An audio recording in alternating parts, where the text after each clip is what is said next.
খুব ভালো। তুফান ঝড় তো আসলে কালকে থেকেই শুরু হয়েছে, মানে অফিসিয়াল ঝড়। কারণ কালকে টিকিট ছাড়ার সাথে সাথেই সিনেপ্লেক্সে সব টিকিট শেষ হয়ে গেছে। আপনারা জানেন আজকে যারা সিনেমা দেখতে আসবে তারা হয়তো তুফানের টিকিট পাবেন, আপনারা কেউই এখন তুফানের টিকিট পাবেন না।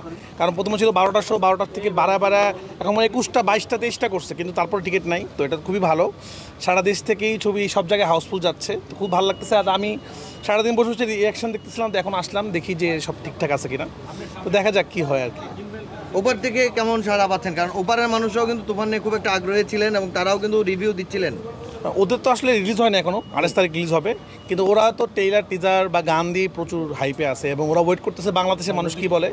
তো 100% পজিটিভ রিভিউ পাচ্ছি এবং সবাই বলছে যে এটা বাংলাদেশে এখন পর্যন্ত সেরা কমার্শিয়াল ছবি। আমি জানি না এখনও কি এটা, তো আপনারা রিয়াকশনগুলো নেন, আশা করি আপনারা দর্শকদের রিয়াকশন নেবেন। আমি আপনাদের একটাই অনুরোধ করবো যে দর্শক যেটা বলে আপনারা সেটাই প্রচার করবেন, সেটা হোক ভালো হোক খারাপ, কেউ ওইভাবে করবেন। সেটা কিনা জানি না ভাই, আমি চেষ্টা করছি এমন একটা ছবি বানানোর জন্য। আপনারা নিজেরা তো ছবিটা দেখবেন, যেই ছবি দেখলে আমরা প্রাউড ফিল করতে পারবো। আসলে আমি আস্তে আস্তে নিজের ছবি বেটার করার চেষ্টা করেছি। কোরবানিটা আমার জন্য খুব লাকি, প্রতি কোরবানিতে আপনাদের সাথে আমার দেখা হয়, সুরঙ্গর সময় দেখা হয়েছে, পড়ানোর সময় দেখা হয়েছে। তা আমি আরও নিজেকে আরও বেটার করার চেষ্টা করেছি। বাট এই ছবিটা এটুকু বলতে পারবো, বাংলাদেশে এরকম ছবি হয় নাই। এইটা আসলে আপনারা যখন সিনেমা দেখবেন তখনই বুঝতে পারবেন, এবং দর্শক যখন রিয়াকশন নেবেন তখনই বুঝতে পারবেন যে আসলে আমরা কী করেছি। রাফি ভাই, যারা সিনেমা দেখে বের হয়েছে তারা শুধু একটা কথাই বলছে যে আমরা তুফান 2 চাই, এই বিষয়ে আপনি কি বলবেন? তুফান 2 আসবে কিনা এখন বলবো না, আর কিছুদিন যাক তারপরে বলবো। আসলে যেহেতু শেষে কি এটা আসলে এখন বললে কি হবে, সিনেমার মধ্যে এটা একটা সাসপেন্স আছে, আমি এটা নিয়ে কথা বলতে চাই না। দেখা যাক কি হয়, তুফান 2 আসবে, আগ্রহ থাকুক দর্শক। বা আমি দর্শকদের একটা কথাই বলবো, আপনারা প্লিজ অগ্রিম টিকিট কেটে হলে আসার চেষ্টা করুন, বিশেষ করে সিনেপ্লেক্সগুলোতে।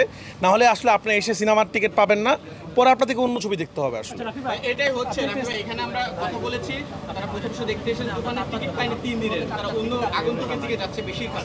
সেক্ষেত্রে শো বাড়ানোর কোনো প্ল্যান আছে কিনা? না, শো তো বাড়াইছে আসলে, কিন্তু এখন আমি জানি না এখন কি করবো। এটা আসলে এটা খুব কষ্ট লাগে, একজন দর্শক বাসা থেকে রেডি হয়ে বেরিয়েছে তুফান দেখবে, কিন্তু এখানে এসে টিকিট পাচ্ছে না 3 দিনের, তখন সে চিন্তা করতেছে তাহলে কি করব। তখন সে অন্য ছবি দেখছে।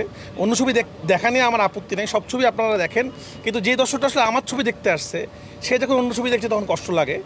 একদম রেকর্ড পরিমাণ শো, এরকম শো পরান হাওয়া তো আমরা পাই নাই। তো ওরাও চেষ্টা করছে, এখন এই রকমের যে ক্রেজ হবে এটা আসলে আমরা কেউ অনুমান করতে পারিনি, তাহলে শো আজকে আরও বাড়তো।